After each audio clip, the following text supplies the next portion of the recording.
وحده لا شريك له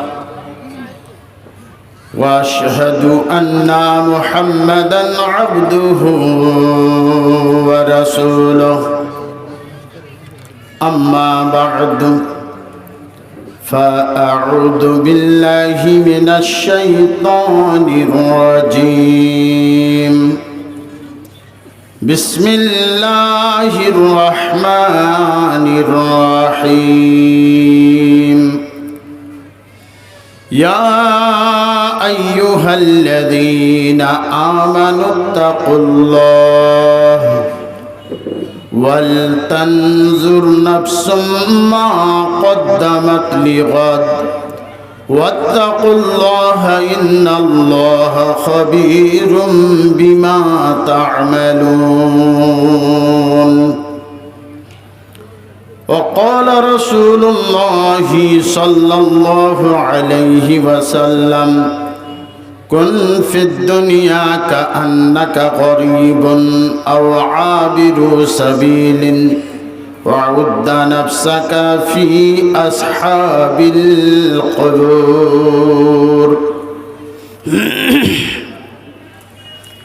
মাটির বাড়ি মাটির ঘর ওরে মাটির হবে বিছানা এসেছো একা যাইবা একা সঙ্গে তো কেউ যাবে না মাটির বাড়ি মাটির ঘর ওরে মাটির হবে বিছানা এসেছো একা যাইবা একা সঙ্গে তো কেউ যাবে না কিন্তু যেদিন ডাক পড়িবে কবর মাঝে শুইতে কিন্তু যেদিন ডাক পড়িবে কবর মাঝে শুইতে জোগাড় কিছু করেছ কি বন্ধু তার মাঝে বিছাইতে লক্ষ কোটি মুদ্রা ব্যয়ে করেছ বালাখানা লক্ষ কোটি মুদ্রা ব্যয়ে করেছ বালাখানা হীরামণি মুক্তা দিয়ে পালঙ্কের সমানা মাটির বাড়ি মাটির ঘর ওরে মাটির হবে বিছানা এসেছো একা যাইবা একা সঙ্গে তো কেউ যাবে না এমন জায়গা যেতে হবে এমন জায়গা যেতে হবে যে জায়গার নাই ঠিকানা এমন ঘরে শুইতে হবে যে ঘরে নাই বিছানা এমন জায়গা যেতে হবে যে জায়গার নাই সাথী এমন ঘরে শুইতে হবে যে ঘরে নাই বাতি কোথায় হাঁটিছ কোথায় চলিছ কোথায় যাইবা চলিয়া কোথায় হাঁটিছ কোথায় চলিছ কোথায় যাইবা চলিয়া এই দুনিয়ার লোভে পড়ে যেও না গো ভুলিয়া কেন কারো দাদা গেছে কারো বাবা গেছে কারো দাদা গেছে কারো বাবা গেছে কেউ তো ফিরে আসবে না এমনি ভাবে যেতে হবে বুঝে কেন বুঝো না মাটির বাড়ি মাটির ঘর মাটির হবে বিছানা এসেছো একা যাইবা একা সঙ্গে তো কেউ যাবে না কাফনের কাপড় পরতে হবে কাফনের কাপড় পরতে হবে। ওরে এই তো কাপড় থাকবে না, ধনী থাকো গরিব থাকো বন্ধু, মরণ কাউকে ছাড়বে না।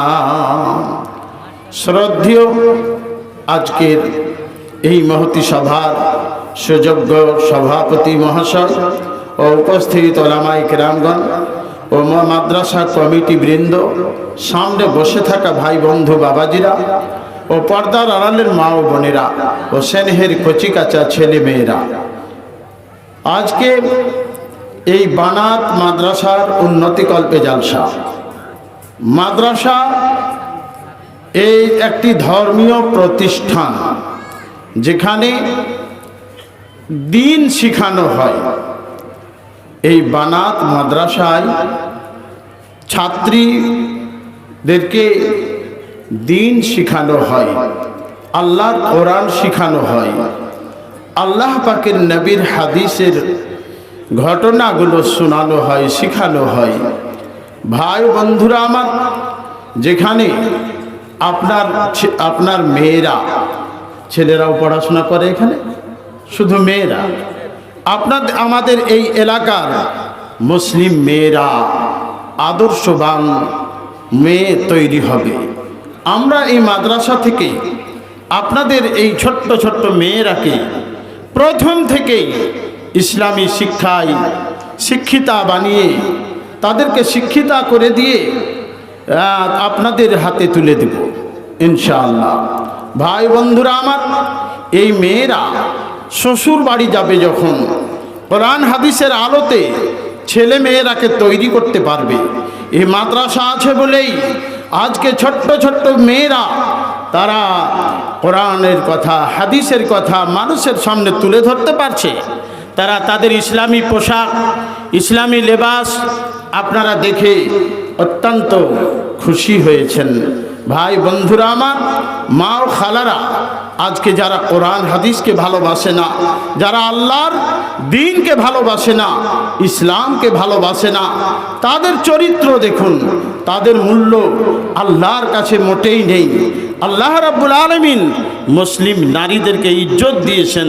ভাই বন্ধুরা, মা ও খালারা, আজকে আমাদের মেয়েরা তারা পড়াশোনা করে, তারা আজকে তাদের এই জীবনকে পরিবর্তন করে দিয়েছে।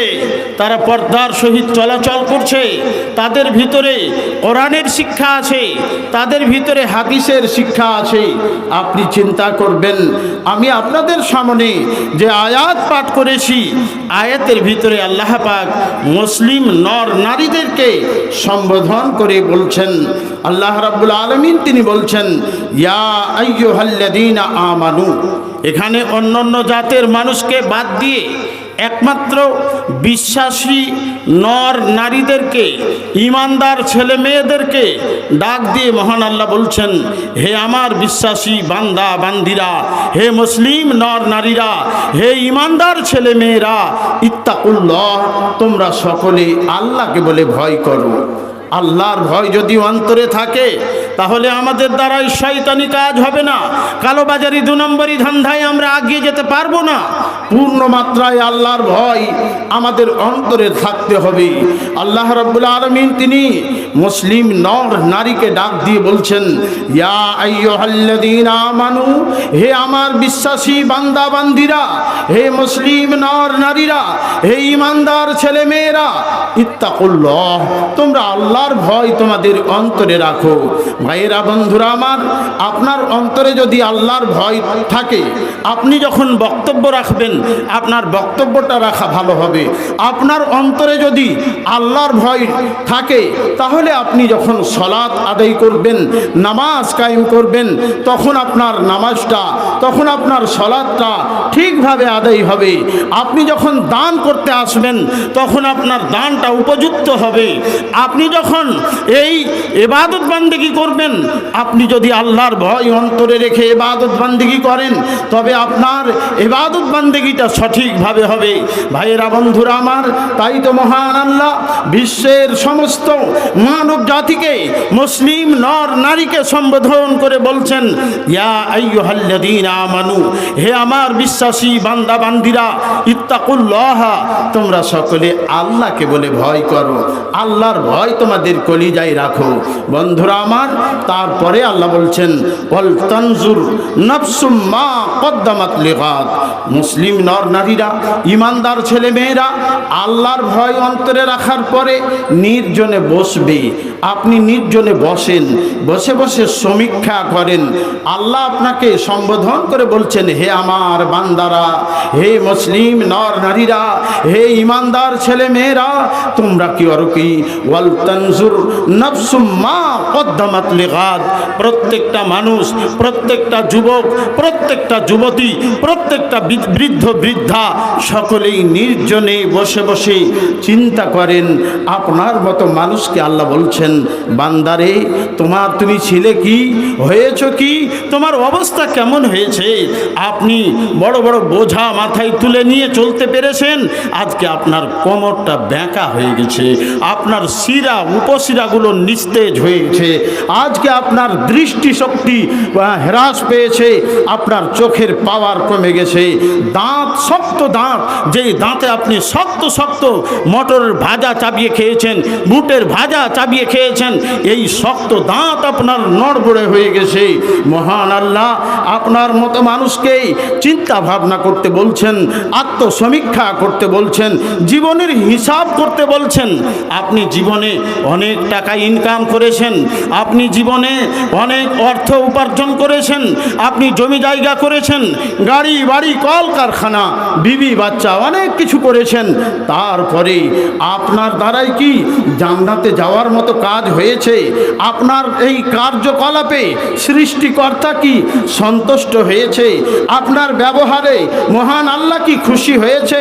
আপনি কি স্বর্গে যেতে পারবেন? জান্নাতে যাওয়ার মতো আপনার কি নেকি হয়েছে?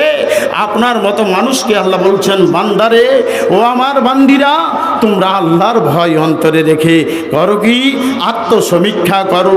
আজকে আমরা যদি নির্জনে বসে বসে চিন্তা করি, আজকে আমার বয়স হলো 80 বছর, আমার বয়স হলো 60-70 বছর, আমার বয়স হলো 40-50 বছর, আজকে আমি কতদিন থেকে সালাত কায়েম করি, কতদিন থেকে মালের যাকাত আদায় করি, কতদিন আমি মানুষের সঙ্গে ভালো ব্যবহার করেছি, আমি আমার বিবি বাচ্চাকে মানুষের মতো মানুষ তৈরি করার জন্য চেষ্টা করেছি। আমার মতো মানুষকে, আপনার মতো মানুষকে মহান আল্লাহ বলছেন, একবার নির্জনে বসে বসে চিন্তা করো, তুমি কি স্বর্গে যাওয়ার মতো কাজ করতে পেরেছো? আল্লাহকে কি সন্তুষ্ট রাখতে পেরেছো? জান্নাতে যাওয়ার মতো কি কাজ তোমার দ্বারাই হয়েছে? ভাইরা বন্ধুরা আমার, আপনাকে আল্লাহ পাক চিন্তা করতে বলছেন, ভেবে দেখতে বলছেন, আত্মসমীক্ষা করতে বলছেন, জীবনের হিসাব কষে দেখতে বলছেন।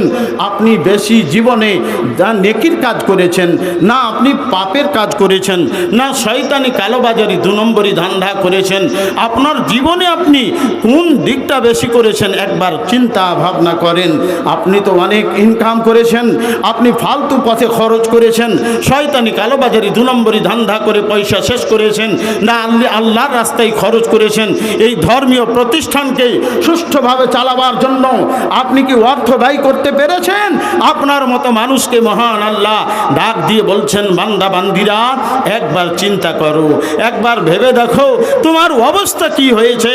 মাথার কালো চুল সাদা হয়ে গেছে, দাড়ি মোচ আপনার পেকে গেছে, মা খালা আপনার কোমরটা বেঁকা হয়ে গেছে, আপনার চোখের পাওয়ার কমে গেছে, শিরা উপশিরাগুলো নিস্তেজ হতে চলেছে। আপনার অবস্থাটা কি হয়েছে? এবার আপনাকে যেতে হবে কোথায়? আপনার সময় শেষ হয়ে আসছে।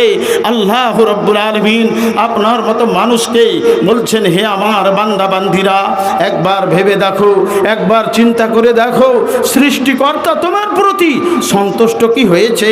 তোমার কার্যকলাপে কি আল্লাহ খুশি হয়েছে? আপনার চলাফেরায় কি মহান আল্লাহ সন্তুষ্ট হয়েছে? না আপনার ব্যবহারে মহান আল্লাহ রাগান্বিত হয়ে আছেন? আপনাকে একবার চিন্তা করার জন্য আল্লাহ পাক বলছেন। আমি আরো আপনাকে বলবো, আল্লাহর নবীর একজন সাহাবী যার নাম হলো উকবা বিন আমির। কি নাম? উকবা বিন আমির রাদিয়াল্লাহু তাআলা আনহু। তিনি চিন্তা করছেন কেমন করে আমি জাহান্নামের আগুন থেকে বাঁচবো, কবরের আযাব থেকে কেমন করে পরিত্রাণ পাবো, আমি হাসরের মাঠে কেমন করে বিপদ থেকে বাঁচবো। আল্লাহর নবীর কাছে গিয়ে বলছেন, ওয়ান উকবা ইবনে আমিরিন ক্বালা লাকিতু রাসূলুল্লাহি সাল্লাল্লাহু আলাইহি ওয়াসাল্লাম ফাকুলতু মান নাজাতু ক্বালা আমসিক আলাইকা লিসানাকা। ওয়ান উকবা বিন আমির, আমিরের পুত্র উকবা রাদিয়াল্লাহু তাআলা আনহু, তিনি আল্লাহর রাসূলের কাছে গেলেন, মহানবী সাল্লাল্লাহু আলাইহি ওয়াসাল্লামকে প্রশ্ন করলেন। এই আপনারা গল্প কেন করছেন?